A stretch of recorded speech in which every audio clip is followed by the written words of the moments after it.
రథ సారథి ఎవరు? మోడీని ఢీకొట్టే సత్తా ఉందా? కష్టపడి పనిచేద్దాం, ప్రత్యామ్నాయ ప్రభుత్వాన్ని ఏర్పాటు చేద్దాం. కాంగ్రెస్ శ్రేణులకు ఖర్గే దిశానిర్దేశం. ఆలోచన సరే, ఆచరణ ఏది? బలమైన మోదీని ఢీకొట్టే సత్తా కాంగ్రెస్కుందా? కలహాలతో సాగుతున్న కూటమిలో సఖ్యత ఏర్పడుతుందా? కర్ణాటక తెలంగాణ గెలుపుతో హస్తం అతిగా ఊహించుకుంటుందా? అంత ప్రభావమే ఉంటే 3 ప్రధాన రాష్ట్రాల్లో ఎందుకు ఓడిపోయింది? అసలు మోదీ లాంటి ప్రజాదరణ ఉన్న నేత ఎవరున్నారు?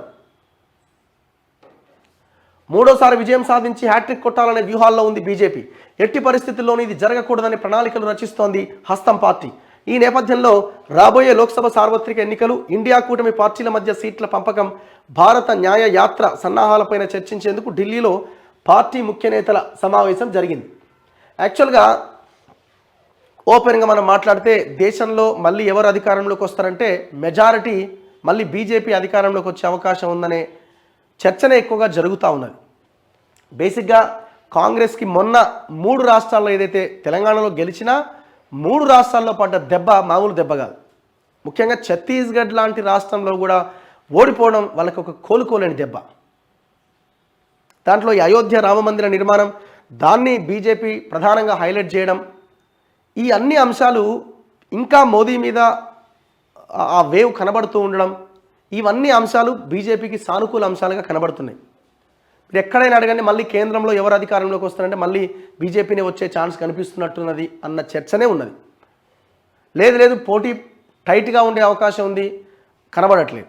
ఇంకొకటి, ఇండియా కూటమిలో ఉన్న లుకలుకలు బేసిక్గా ఏ ప్రాంతీయ పార్టీ అయినా వాళ్ళ స్వార్థ ప్రయోజనాలు తప్ప ఇంకొకటి ఏమి ఉండదు వాళ్ళది. వాడు ఎటు అయితే అటే పోతాడు. రేపు పొద్దున ఎవరు పవర్లోకి వచ్చే అవకాశం ఉందంటే నెమ్మదిగా జారుకొని అల్లబడతాడు, వాళ్ళకి మద్దతు అంటాడు.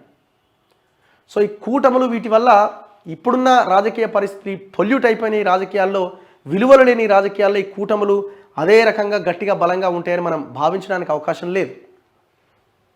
సో అందుకే కాంగ్రెస్ కొంత సెంట్రల్లో ఇబ్బందికర పరిణామాలే కనబడతా ఉన్నాయి. పవర్ అన్నది కొంత ఇబ్బందే.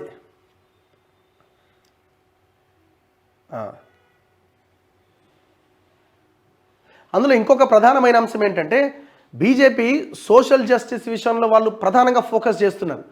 వాళ్ళు రాజకీయంగా చేస్తున్నారా, పొలిటికల్ మైలేజ్ కోసం చేస్తున్నారా, ఏదైనా పక్కన పెడితే వాళ్ళ స్ట్రాటజీతో ముందుకెళ్తున్నారు. సరే, వాళ్ళు ఆర్ఎస్ఎస్ బ్యాక్గ్రౌండ్ ఉన్న వాళ్ళకే ముఖ్యమంత్రి పదవులు కట్టబెడుతుండొచ్చు, కానీ వాళ్ళు చెప్పుకోవడానికి, ప్రజల్ని నమ్మించడానికి ఇక మేము ఇక్కడ బీసీని ఇచ్చినాం, మేము ఇక్కడ ఎస్సీని ఇచ్చినాం, ఇంతమంది ఎస్సీ మంత్రులు ఉన్నారు, ఈ లైన్ని బాగా ఫోకస్ చేస్తున్నారు.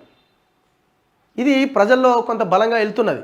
వాళ్ళు టార్గెట్ కూడా పక్కాగా ఈ బీసీ వర్గాలను టార్గెట్ చేసుకుని వాళ్ళ రాజకీయం నడుస్తున్నది. ఇది మనం యాక్సెప్ట్ చేయాల్సిందే ప్రతి ఒక్కరు. ఉత్తగానే ఏం లేదని అనుకోవడానికి లేదు.